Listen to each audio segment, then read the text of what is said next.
Bienvenue sur Logma. On va voir que le texte d'aujourd'hui a été traduit avec une certaine tradition. L'arrière-plan est une tradition et malheureusement, l'interprétation de ce texte fait que ça ne traduit pas forcément le plan ou l'intention de Dieu dans ce texte. Beaucoup de commentaires ont été écrits, mais Logma va peut-être apporter une vérité différente que tu n'auras pas encore entendue.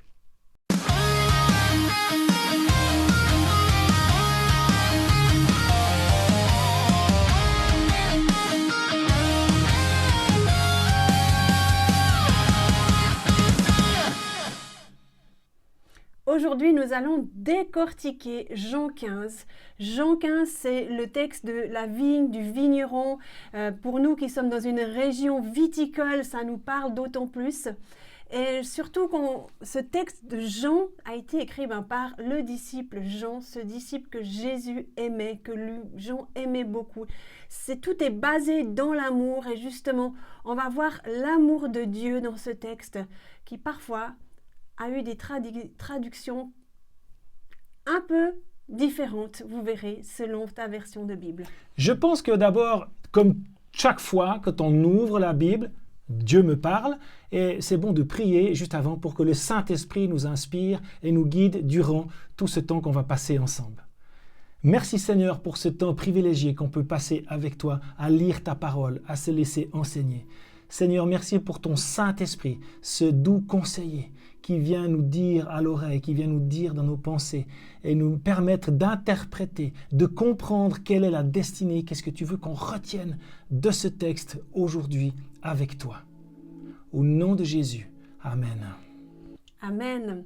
Alors on t'invite à ouvrir ta Bible à Jean 15. On va lire les 11 premiers versets, même un peu plus. On va aller jusqu'au verset 16. Et pour cela, on a besoin d'un outil. Si tu sais le grec, c'est génial. Moi, je ne sais pas le grec. Moi non plus, je ne l'ai pas appris. Mais il y a des applications qui sont excellentes, qui nous aident à comprendre l'original. Vous savez que le Nouveau Testament a été écrit en langue grecque et c'est important de revenir à cette langue parce que justement, c'est cette langue originale et le grec est un vocabulaire bien plus riche que le français et nos autres langues actuelles. Et nous verrons pourquoi c'est vraiment important d'utiliser aussi le vocabulaire grec, la traduction du grec ancien. On remarque d'ailleurs aussi ces traductions, par exemple lorsque vous prenez une chanson qui a été traduite en français, de l'anglais au français ou du français à l'anglais, il n'y a pas tout qui se traduit la même chose, il n'y a pas tout forcément les mêmes intentions, mais il y a le climat général est mis juste, mais il peut y avoir des petites interprétations différentes. Et c'est ce qu'on va voir aujourd'hui avec ça. Donc une application sur le téléphone, chez toi sur le téléphone, sur votre tablette, c'est facile. Elle est disponible, nous on emploie beaucoup, elle est disponible donc sur quasiment toutes les plateformes. C'est laquelle? C'est Bible Strong, ou Bible Strong, mais on va dire en français Bible Strong. Donc c'est un petit logo comme celui-ci. Nous remercions d'ailleurs celui qui a fait cette application parce que ça aide vraiment beaucoup pendant notre étude de la Bible.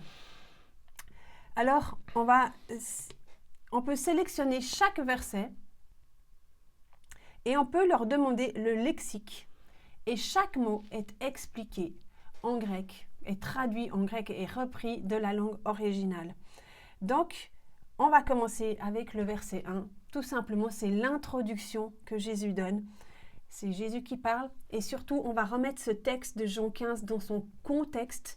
Les versets 13 à 17 ont été vécus pendant ce dernier souper, ce qu'on appelle le dernier repas que Jésus a pris avec ses disciples juste avant sa mort, ce qu'on appelle la Sainte Seine. Et là, c'est tout un message d'amour qu'il a donné pour ses disciples. C'est vraiment comme une lettre qu'il a écrite. Comme un testament. Voilà, c'est très très fort. Le point culminant, je trouve que c'est Jean 17, là où Jésus livre son cœur. Mais là, 13, en 14, en 15, en 16, en 17, c'est vraiment avant que Jésus soit arrêté.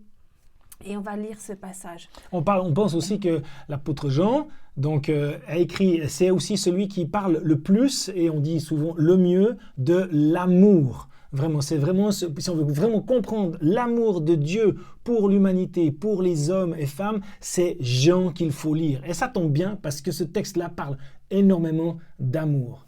Aussi, mais pas que. Je suis le vrai cep et mon père est le vigneron. C'est comme ça que ça commence.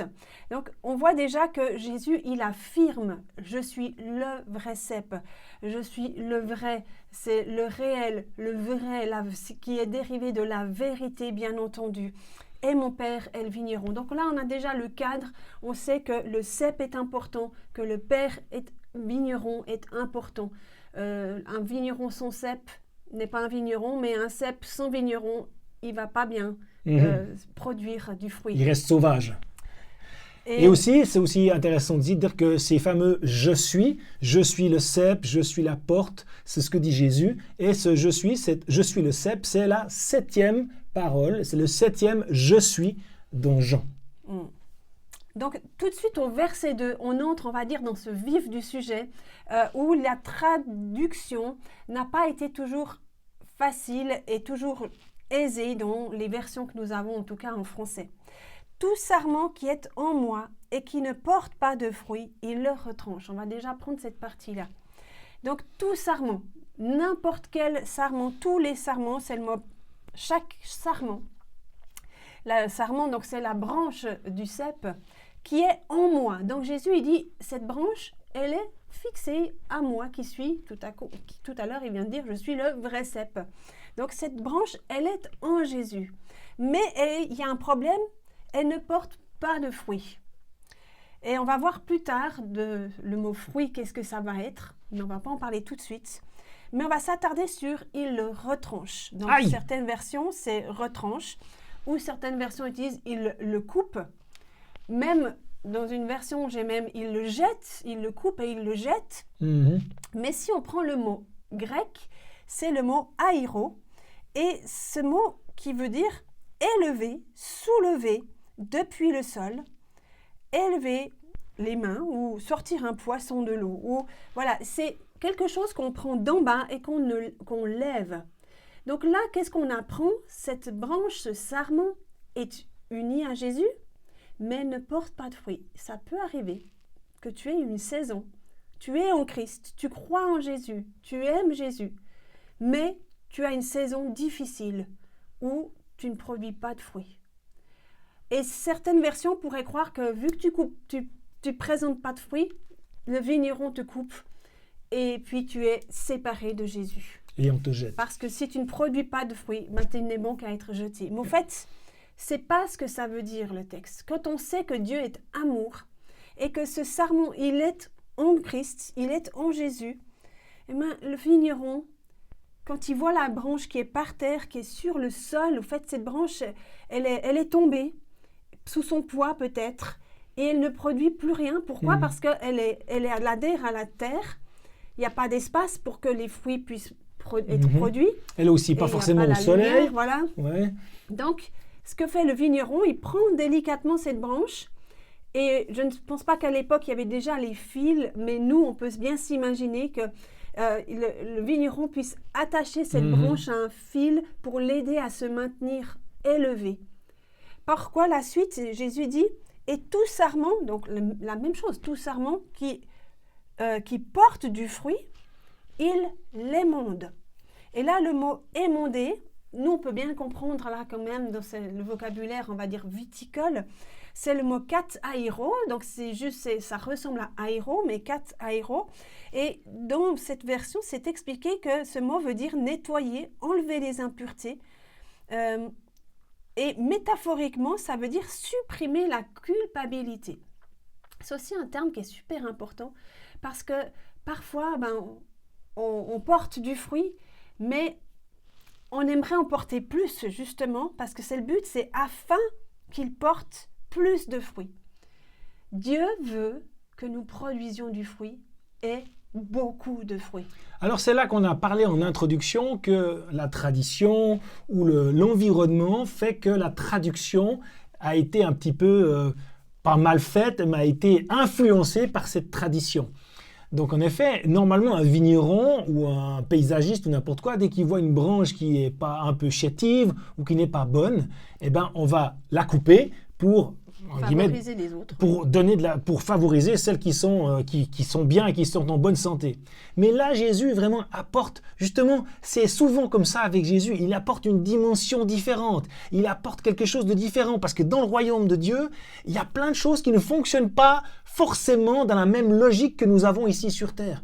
Et en effet, comme tu l'as dit, cette branche est par terre, elle est chétive, le vigneron, c'est marqué dans le texte, devrait couper cette branche, mais en fait, quand on regarde dans le sens grec, comme tu l'as dit, il vient, il soulève, dans le but que je puisse vraiment porter du fruit. C'est cet amour-là, parce qu'il veut que tout le monde porte du fruit. Et on voit bien que c'est pas le mot aéro ne veut pas dire couper en grec, il veut dire vraiment élever depuis le sol. Déplacer quelque chose. Je le prends de par terre et je le déplace pour aller le mettre à la lumière.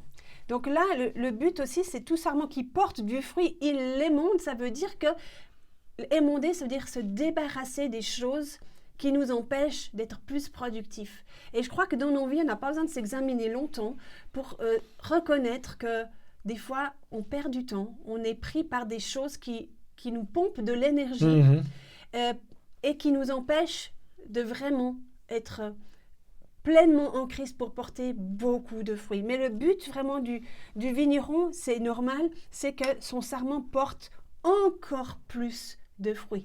Donc c'est son but, c'est pas pour te blesser, pour te couper de quelque chose, mais c'est dans le but que tu produises davantage, parce que, on va le voir plus tard, le fruit glorifie le vigneron.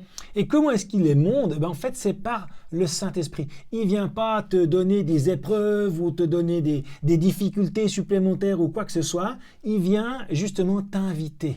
Est-ce qu'il y a quelque chose dans ta vie qui te parasite ou qui t'empêche de vraiment bien rester collé, bien rester ferme, attaché au cep qui est Jésus. Et Jésus va justement parler de cet émondage, de comment il peut émonder. Il dit au verset 3, « Déjà, vous êtes purs à cause de la parole que je vous ai annoncée. » Donc, vous êtes purs, c'est le mot kataros, ça ressemble à katairo, qu'on a vu tout à l'heure. Ça veut dire vraiment élagage du fruit par rapport à la vigne. Donc, c'est éclairci par élagage et portant plus de fruits. Donc, vous êtes purs. Jésus dit, vous avez été élagués. Comment ? À cause de la parole que je vous ai annoncée. Et cette parole, c'est le mot logos. Le logos, c'est la parole c'est des décrets de Dieu. C'est l'enseignement de Christ qui a été donné par Jésus à ses disciples. Et c'est ça qui te purifie. Que plus tu t'approches de cette parole logos, de ce que Dieu dit, plus tu vas être pur, tu vas être saint, c'est-à-dire mis à part pour porter encore plus de fruits.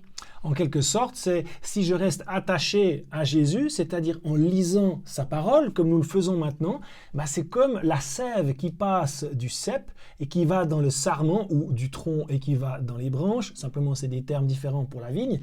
Et c'est cette parole-là qui circule dans ton corps, qui circule dans ta tête, dans ton intelligence et tout ça, qui fait que tu te rends petit à petit saint. Ça te rend à part. Et tu es juste, tu es pur. Parce que justement, c'est cette sève qui est bonne, coule en toi. Cette sève qui est la parole de Dieu. Et Jésus continue, on va dire, d'encourager ses disciples. Il leur dit ensuite au verset 4, « Demeurez en moi ».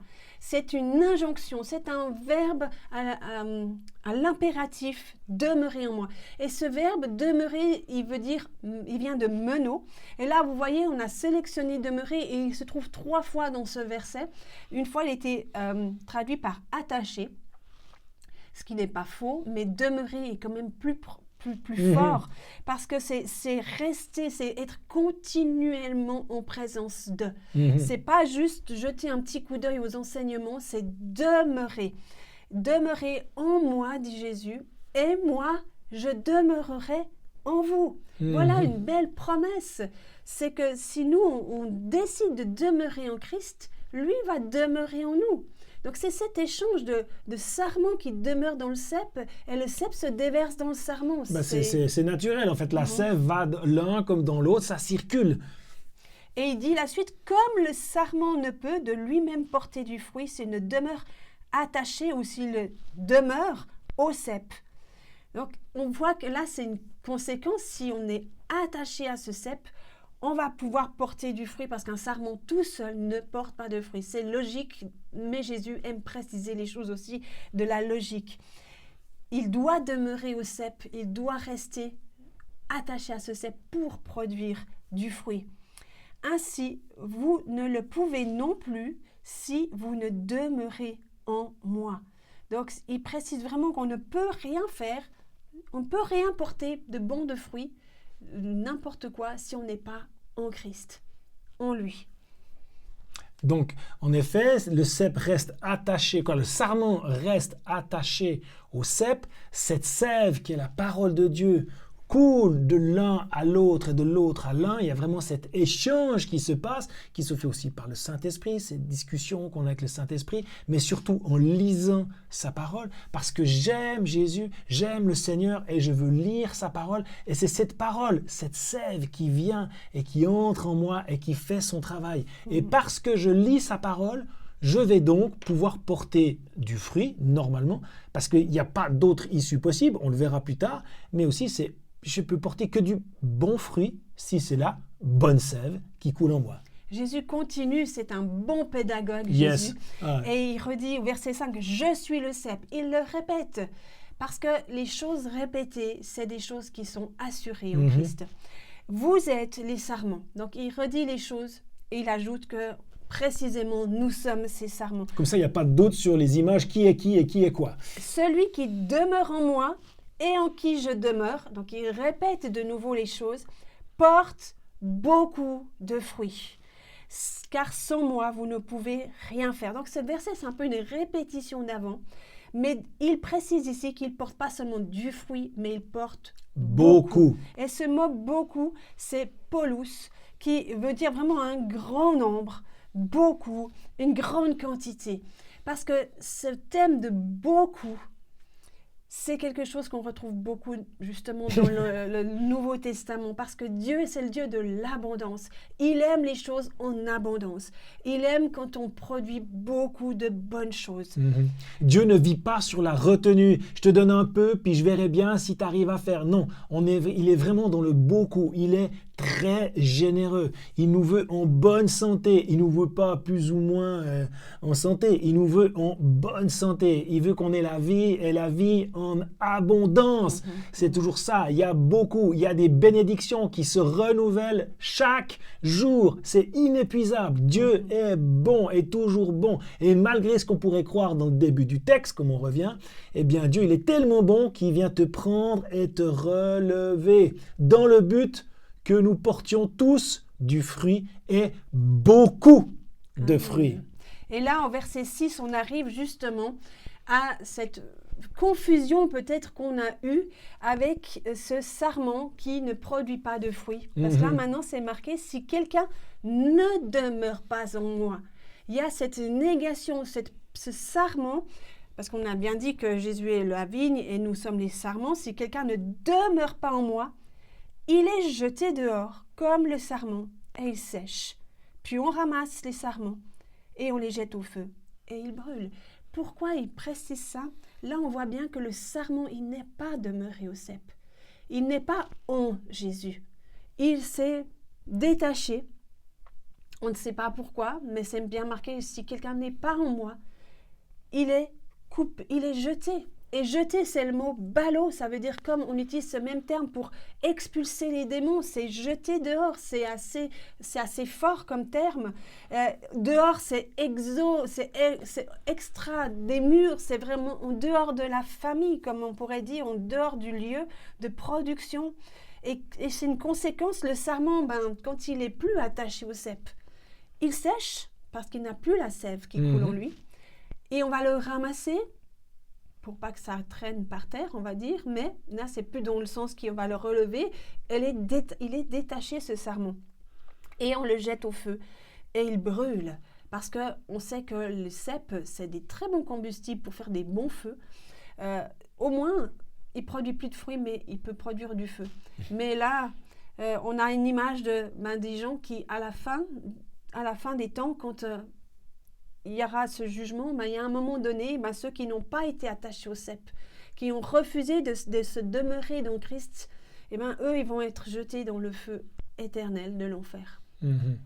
Et c'est intéressant de noter aussi qu'il dit bien que si quelqu'un ne demeure pas en moi, c'est-à-dire que c'est la personne qui décide de ne pas demeurer en Christ, comme si le sarment décidait de lui-même de se dire « Ah ben non, moi je ne veux pas être attaché au cep, je veux faire autre chose, je veux faire ma vie, je veux faire autrement, donc je me sépare moi-même du cep pour aller faire ma vie ailleurs. » C'est bien ça, hein. C'est pas Dieu, comme on pourrait penser au début, qui vient et qui coupe certains et qui en épargne d'autres. Non, il vient relever ceux qui sont à terre et on regarde et il y en a qui sont coupés, qui sont séparés du cep. Et c'est de ceux-là dont on parle. Donc, en tant que chrétien, si tu es une mauvaise passe, il ne faut pas croire que tu as une épée de Damoclès comme ça qui est sur toi, tu crois que tu vas avoir le jugement de Dieu, le feu de Dieu qui va s'abattre sur toi parce que justement tu ne portes pas de fruits et que dans ce cas-là, Dieu viendrait te couper et te retrancher. Non, non, non. Dieu est bon, il t'aime, il veut qu'on porte du fruit et il te relève. Et j'aime la suite des versets, donc on est au verset 7, qui dit bien « Si vous demeurez en moi ». Là, il y a une condition, c'est « si ». Les conditions, les promesses de Dieu sont conditionnelles.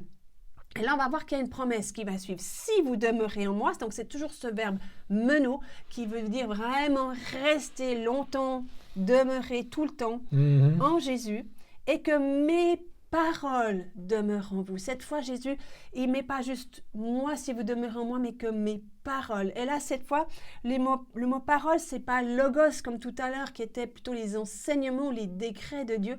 Ici, c'est cette parole qui a été donnée et qui ont un effet dans ta vie.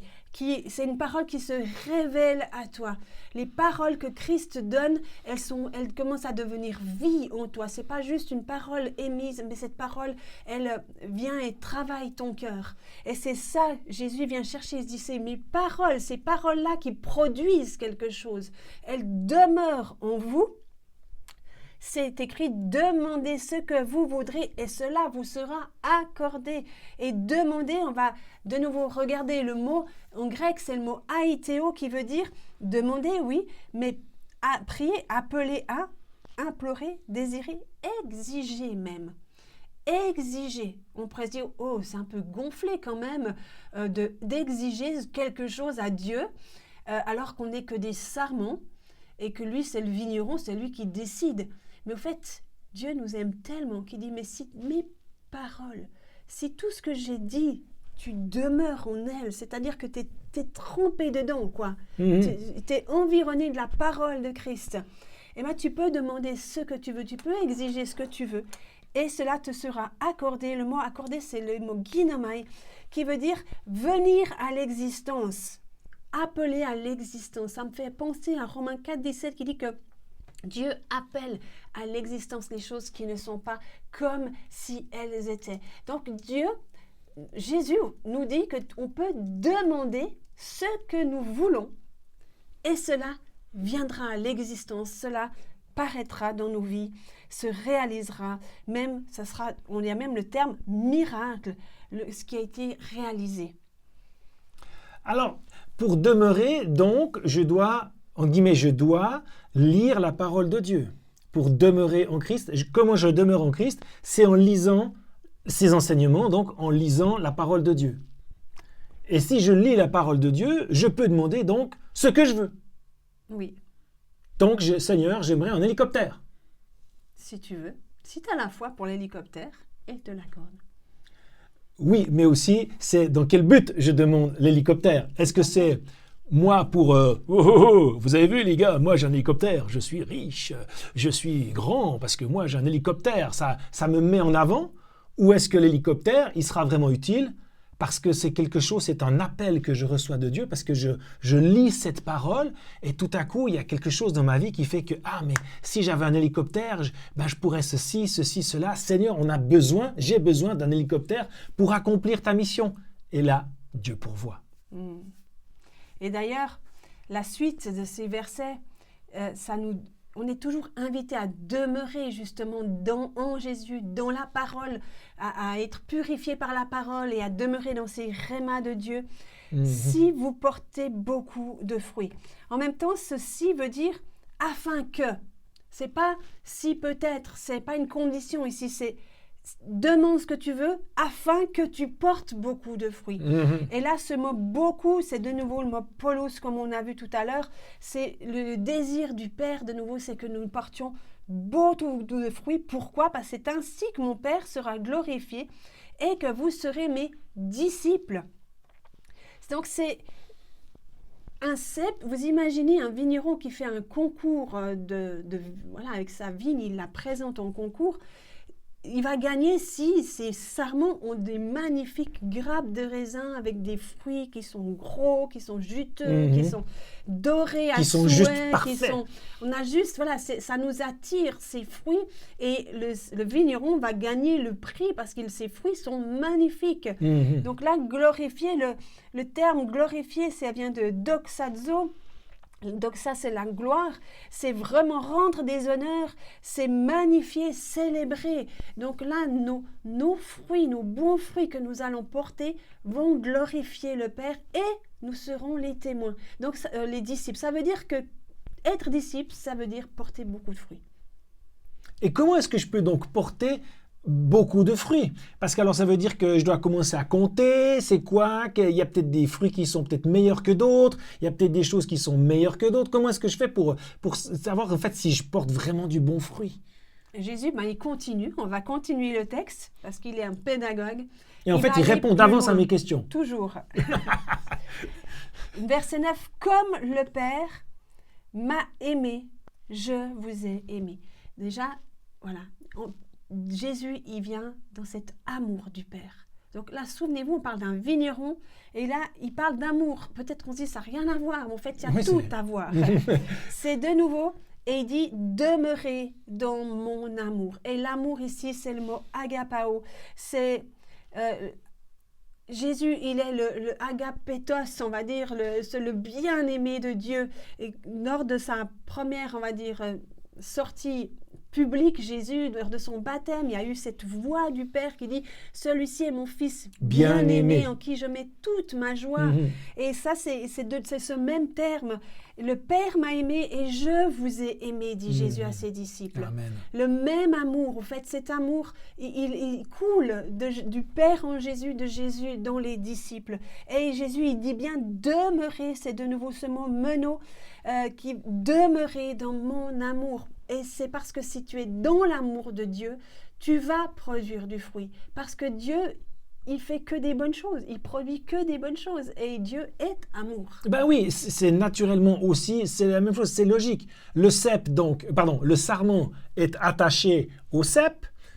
Demeurer, on a vu, c'est lire les enseignements, lire la parole de Dieu, se laisser vraiment porter par ces enseignements-là, qui donc est la sève qui coule dans le sarment. Que le sarment soit à terre ou soit bien mis en place, la sève coule dans ce sarment. Si je suis à terre, Dieu vient et me relève pour que je sois à la lumière, pour que je puisse être en de meilleures conditions pour porter du fruit. Mais vu que j'ai la sève qui coule en moi, je vais porter du fruit. C'est pas possible autrement. Je porte du fruit parce que la sève, cette parole de Dieu, coule en moi. Et j'écoute, je regarde ces enseignements, ces logos, et tout à coup, il y a certaines paroles, certaines choses qui résonnent très fort en moi et qui me font agir d'une manière différente. Et c'est ça ce qu'on appelle vraiment ce réma. C'est cette parole qui vient et qui m'anime et qui résonne en moi d'une manière toute différente.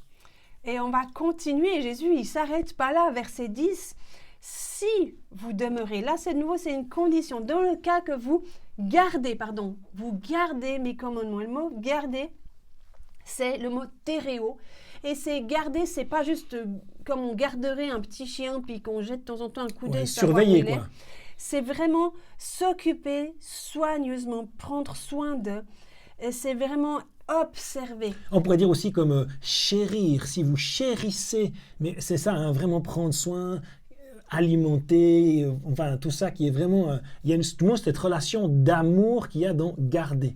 Et Jésus dit garder mes commandements. On pourrait se dire, ben voilà, il y a les commandements, tu dois pas. C'est les trucs qu'on n'aime pas dans la Bible, ça nous rend pas libres. Voilà, certaines fois on peut croire ça. Mais en fait, des mots commandement, c'est le mot entolé qui veut dire un précepte, une injonction, une règle prescrite en accord avec ce qui se fait.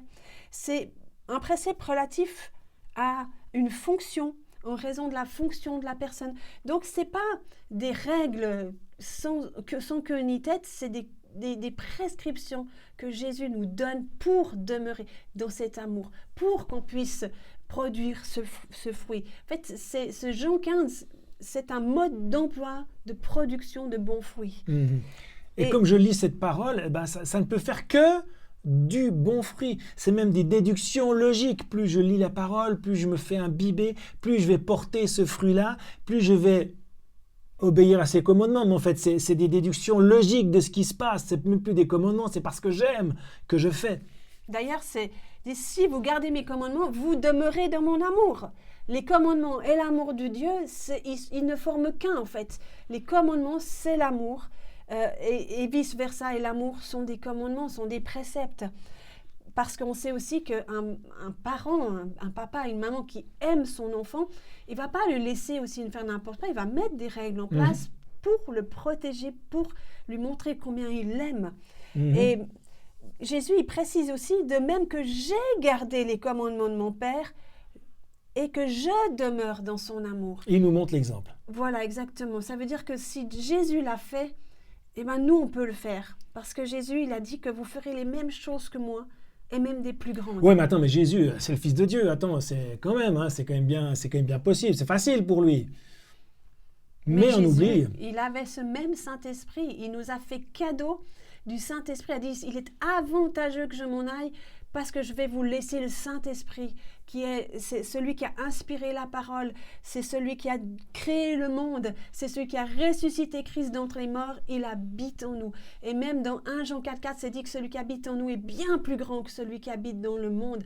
Donc avec le Saint-Esprit en nous, on peut faire les mêmes œuvres de Christ, Amen. Et même des plus grandes, et c'est même Jésus qui l'a dit. Jésus, c'est mon standard minimum, c'est ce qu'a fait Jésus, je suis appelé à faire la même chose, voire même de plus grande. Et Jésus termine bientôt ce Jean 15, où on en est là au verset 11, il dit « Je vous ai dit ces choses ». Il a parlé de ces choses, ça veut dire de toutes ces paroles, de tout ça. Il arrive, il sait qu'il est à la fin de sa vie. Il a donné son enseignement à ses disciples. « Je vous ai dit toutes ces choses afin que, de nouveau, c'est dans le but que ma joie soit en vous ». Il y a de nouveau c'est le en nous, c'est demeurer en nous, cette joie. Et on sait dans Néhémie 8:10, c'est la joie du Seigneur, c'est ma force. Donc une joie, c'est pas un sentiment, c'est une force qui nous permet de produire justement ces bons fruits. Ma joie soit en vous et que votre joie soit parfaite. Et là, c'est le mot pléro, ça veut dire complète, parfaite et même c'est aller jusqu'à ras-bord, que votre joie, elle déborde. Oh yeah. Il y a de nouveau ce sentiment d'abondance, de beaucoup de joie. C'est pas juste un peu de joie, mais c'est un grand nombre de joie. C'est une joie complète à ras-bord, qui déborde. Parce que je reste et je demeure attaché au cep qu'est Jésus. Et après, on va repasser rapidement sur les versets 12, 13, 14, 15. Mais il dit, c'est ici mon commandement, de nouveau, entolé, mon précepte. Aimez-vous les uns les autres. Donc, c'est cet même amour, agapao, l'amour du Père, les uns les autres, comme je vous ai aimé. Il n'y a pas de plus grand amour que de donner sa vie pour ses amis. Oh. Et là, on sait combien c'est important parce que Jésus, il est à quelques heures de donner sa vie pour ses amis. On sent vraiment la tension qu'il met dans cette parole parce que pour lui, c'est pas juste une parole, c'est vraiment une réalité qu'il va vivre les quelques heures qui vont suivre. Donc les amis, on va voir juste le verset de plus loin, pourquoi il les appelle ses amis. Vous êtes mes amis. Il le redit. Vous êtes mes amis si... Là, on a une condition. Vous faites ce que je vous commande. Et le verbe faire, on l'a vu tout à l'heure aussi, il était dans, si vous ne pouvez rien faire, faire c'est le mot poieo, c'est ce mot comme la création. Le poieo c'est faire, façonner, c'est construire, c'est produire. Vous faites ce que je vous commande. De nouveau, le mot commandement, ça vient de ce mot entolé de nouveau. Et verset 15, je ne vous appelle plus serviteur. Serviteur, c'est le mot doulos qui veut dire esclave.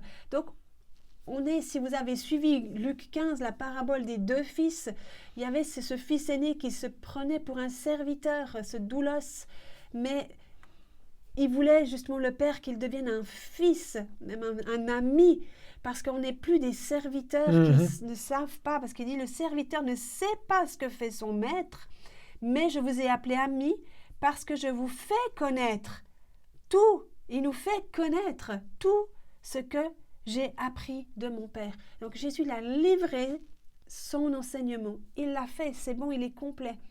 Et nous sommes ses amis. Nous n'avons plus besoin de le servir comme un esclave, un serviteur qui prend sa peine, qui essaye de toutes ses forces de produire du bon fruit. En fait, l'ami, il a juste besoin d'être ensemble. Et ensemble, ils vont produire du bon fruit. D'ailleurs, c'est ce qu'on dit aussi souvent. Être chrétien, c'est pas une histoire de religion, c'est une histoire de relation. Justement, Dieu cherche vraiment cette relation. On a vu cet amour qu'il y a, cet amour qui coule de lui à moi et de moi à lui. C'est ce sarment qui reste attaché au cep avec cette sève qui circule, qui va dans les 2 sens. Cet amour de Dieu envers moi et de moi envers Dieu aussi également. C'est cet amour-là et c'est cette relation d'amour que cherche Dieu avant tout. Et c'est parce que j'ai cette relation d'amour que je ne fais pas parce que je dois. Je le fais parce que j'aime. Comme j'aime mon épouse, je vais faire des choses qu'elle aime et non pas ce qu'elle n'aime pas. Eh bien, c'est évident. C'est évident. J'espère. Oui, j'espère, en effet. Mais c'est exactement la même chose. C'est cette relation d'amour. C'est j'ai envie de faire parce que je t'aime. Et c'est pas parce que, oui, alors tu vois, moi j'ai fait ceci, j'ai fait cela, je fais les coches et je compte les points. C'est pas ça. Dans une relation d'amour, on compte pas les points. C'est vraiment cette relation-là. Une relation intense en lisant sa parole, en écoutant le Saint-Esprit et en agissant en conséquence. Et on va prendre ce verset 16, on l'aime particulièrement ce verset 16 parce que ça a été le verset de notre mariage. En fait, tout le message de notre mariage était basé sur ce verset 16 qui dit « Vous avez une part d'intimité. » Ce n'est pas vous qui m'avez choisi, dit Jésus. Donc là, moi j'aime la responsabilité, c'est Jésus qui la prend, le choix. Et je vous ai choisi. Nous sommes tous des choisis. Il n'y a pas des gens qui sont pas choisis pour la vie éternelle, puis d'autres qui sont pour l'enfer. Jamais. Dieu nous a choisis. Et après, nous avons aussi le choix d'accepter ce choix de Dieu envers notre vie. Et on revient au début, attaché au sarment, si je décide de rester attaché au cep, ou si je décide de ne pas être attaché au cep. Et il continue, il dit, je vous ai établi afin que vous alliez.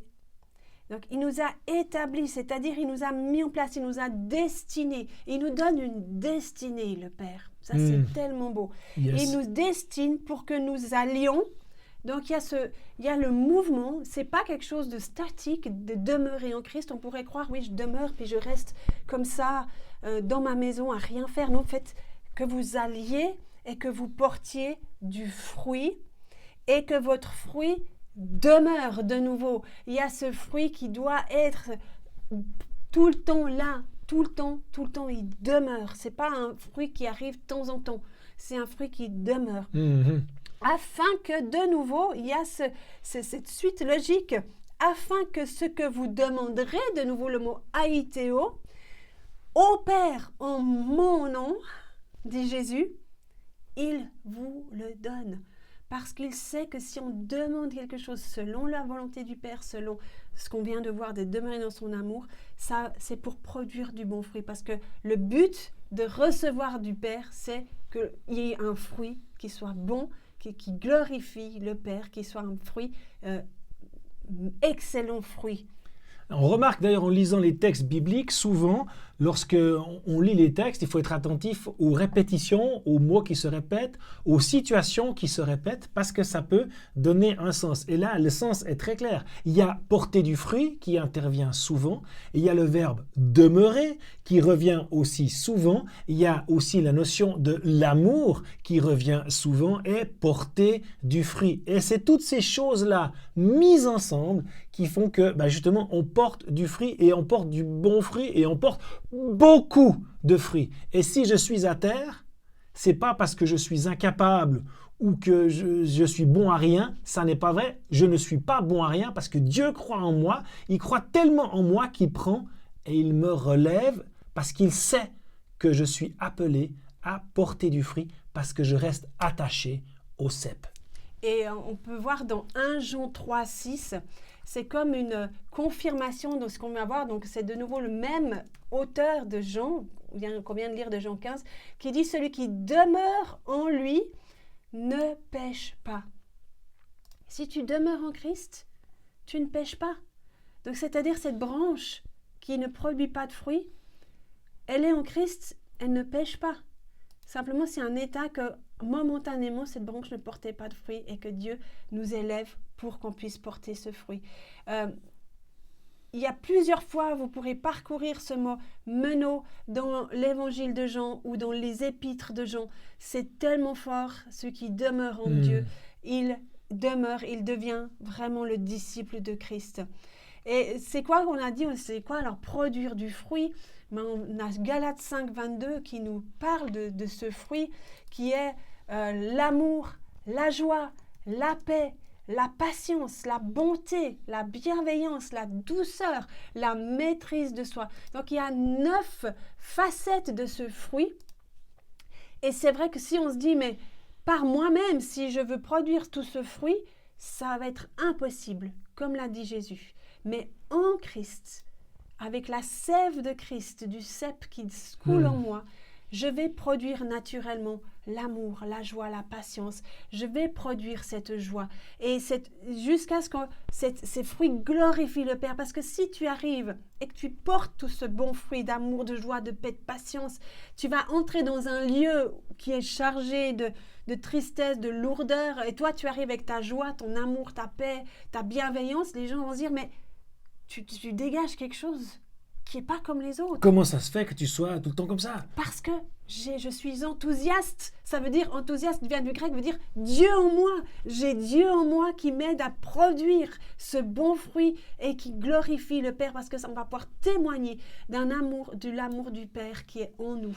Donc on soit connu en tant que chrétien pour des personnes qui encouragent, des personnes qui sont joyeuses, des personnes qui viennent aider, des personnes qui pensent aussi à leurs prochains, qui pensent aux autres, plutôt que de faire l'inverse. Et c'est ça, c'est ce fruit de l'esprit, qu'on soit connu parce qu'on manifeste ce fruit de l'esprit partout où nous sommes, peu importe la situation que je vive, parce que je suis attaché au cep et la sève de Dieu, cette parole de Dieu coule en moi et le Saint-Esprit est mon guide.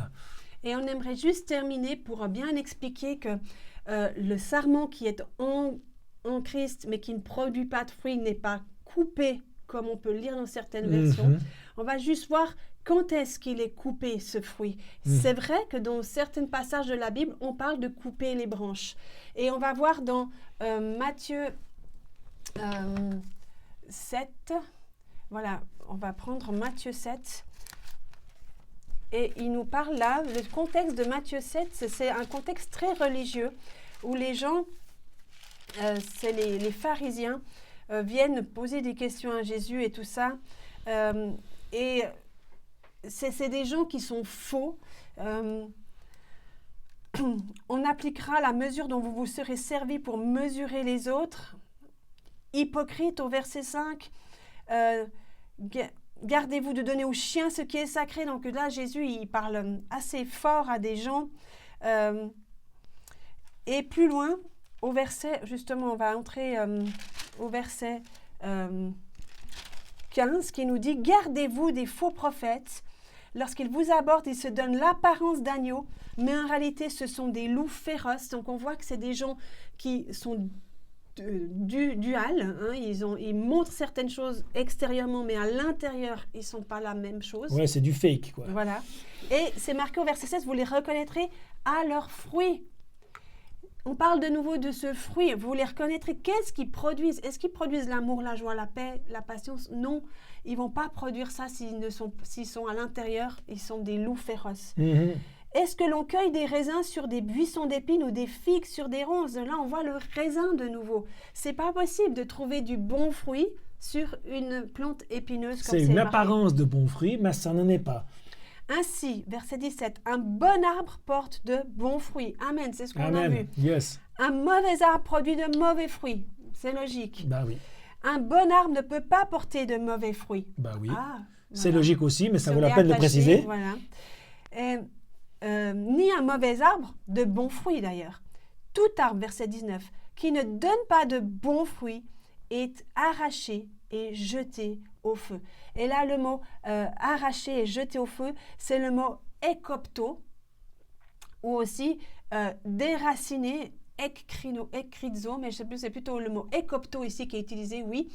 Ekopto, ça veut dire couper, vraiment. C'est pas le mot airo qu'on a vu tout à l'heure, c'est le mot couper. Donc, parce que là, ici, on veut pas que les gens qui sont gentils à l'extérieur mais méchants à l'intérieur puissent produire c'est impossible qu'ils produisent du bon fruit. Donc en fait, l'histoire du mauvais fruit, c'est parce que je ne suis pas mis sur le bon cep, on va dire, sur la bonne chose, le bon tronc. C'est-à-dire que c'est moi qui ai décidé de ne pas être demeuré en Christ, c'est-à-dire que j'ai choisi moi-même de ne pas être attaché à ce cep, mais d'être attaché à autre chose. Et que j'ai envie de montrer des bonnes choses, mais qu'en fait, eh ben, c'est pas vraiment ça. C'est un peu du fake. C'est du fruit qui ressemble, mais c'est pas vraiment ça. Donc, si je demeure, comme je demeure attaché au cep de Christ, je ne peux que produire du bon fruit parce que je suis attaché au bon arbre, au bon tronc. Et si je suis attaché au mauvais tronc, je vais donc donner du mauvais fruit. Donc, si je suis chrétien, j'aime Jésus, c'est pas possible que je produise du mauvais fruit. Et juste pour terminer encore, pour bien préciser que ce vigneron dont Jean 15, c'est un bon vigneron qui ne va pas couper les branches qui ne produisent pas de fruits parce qu'elles sont attachées au cep. On a une autre parabole en Luc 13, au verset 6. Donc c'est une parabole, c'est une histoire que Jésus raconte pour comprendre quelque chose. Là-dessus, il leur raconta cette parabole. Un homme avait un figuier dans sa vigne. Il est dans la vigne, on est dans le même thème. Un jour, il voulut y cueillir des figues, mais n'en trouva pas. Donc on parle toujours d'arbres et de fruits. Un arbre qui ne produit pas de fruits. Mhm. Il dit alors celui qui s'occupait de sa vigne, « Voilà 3 ans que je viens chercher des figues à cet arbre, sans pouvoir en trouver. Arrache-le. » Là, c'est le mot ekrizo, donc rhizome, les racines. Mhm. Arrache-le. Je ne vois pas pourquoi il occupe la place inutilement. Ben oui, parce qu'à la place, on pourrait mettre un meilleur arbre. Maître, lui répondit l'homme. L'homme, ici, c'est le mot, si je veux bien le chercher, le mot, c'est pas juste l'homme, c'est le vigneron, c'est celui qui s'occupe de la terre. Laisse-le encore cette année.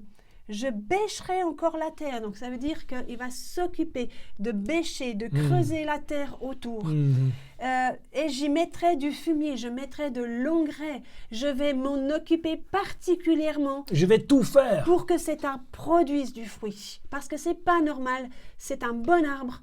Il ne produit pas son fruit, mais je vais tout faire pour qu'il produise du fruit. Et il dit, peut-être qu'il portera du fruit. Oui, Jésus, Dieu, il peut tout faire pour nous, mais à nous aussi de demeurer comme on l'a vu. Et à la saison prochaine, mais sinon, tu le feras arracher. Et là, c'est sinon, tu le couperas. C'est le mot ekopto. Et là, c'est vraiment couper. Mais vous avez vu qu'il va tout faire pour que cet arbre produise. Il n'y a pas cette histoire de couper. Donc, quand on est en Christ, on produit. Si on demeure en Christ. Si on est en lui et qu'on demeure, on va produire du fruit. Et du fruit abondant. C'est pas juste un petit peu et du fruit qui n'est pas très appétissant, mais on va produire des bons fruits qui vont glorifier le Père. Amen. Et on sera appelés les disciples de Christ. Donc nous t'encourageons à demeurer fermement en Jésus dans la parole Logos, dans les paroles qu'elles demeurent en toi, les rémas de Dieu, dans l'amour du Père. Et quand tu es dans tout cela, tu es au bon endroit et tu ne peux que produire du bon fruit. Et fais confiance à ce bon vigneron qui prend soin de toi et qui va t'émonder peut-être, mais dans le but que tu produises encore plus de fruits. Mais il ne va jamais te couper si tu demeures en Christ. Donc si tu es à terre, si tu es vraiment dans cette saison qui n'est pas super favorable pour l'instant pour toi, Dieu ne doute pas de toi. Dieu ne doute pas de tes capacités à porter du fruit. Dieu ne met pas en doute ta parole, parce que ce que tu demandes, tu reçois. C'est ce qui est marqué, c'est ce qu'on a lu. Ce que tu demandes, tu reçois. Il ne met pas en doute ta parole. Alors à moi de ne pas mettre en doute sa parole, celle que nous avons lue. Et si je suis vraiment dans cette saison où je suis à terre, eh ben c'est pas dire « Oh Dieu, t'es où? Qu'est-ce que tu fais? Qu'est-ce qui se passe ?» Mais bien au contraire, merci Seigneur, parce que je sais que tu me portes. Je sais que tu viens mettre justement cet engrais. Je sais que tu viens prendre soin de moi. Seigneur, je veux sentir ta présence encore plus fort. Merci parce que tu es là. Merci parce que tu es à mes côtés. Plutôt que dire « T'es où? Qu'est-ce que tu fais? Moi, je suis tout seul. » Non, il est toujours là près de toi. Ne mets pas en doute la parole de Dieu parce que lui ne met pas en doute la tienne. Alors merci Seigneur parce que nous demeurons en toi. Nous sommes ces sarments précieux en toi qui est le cep, qui est le vrai cep. Merci Père pour ce vigneron hors pair que tu es, plein d'amour. Et nous nous engageons à rester dans cet amour, à écouter ta parole, ce logos, et avoir des rémas dans nos vies qui guident notre journée, chaque décision de chaque jour. Et nous demeurons fermement dans cet amour du Père. Et alors nous produisons du bon fruit. Et nous allons produire ce bon fruit qui va te glorifier, Père, dans toutes les situations. Sois béni et porte du bon fruit pour la gloire du Père. Nous croyons avec foi que cet enseignement t'a apporté de grandes richesses. S'il te plaît, laisse un commentaire, dis ce que tu as apprécié, dis ce que tu as aimé, quelles sont tes révélations, quels sont tes défis. On est là pour toi. Et quelles sont des questions, parce que peut-être il y a des questions qui surviennent suite à ce qu'on a écrit et ce qu'on a dit ici. Et on va prendre du temps aussi pour répondre à ces questions, faire des sessions spéciales, etc. Donc n'aie pas peur, écris dans les commentaires tes questions, tes témoignages que tu as aimés, parce que ça, on aime pouvoir lire et voir le peuple de Dieu qui se lève et qui se met en action. Amen. Sois béni. À la prochaine.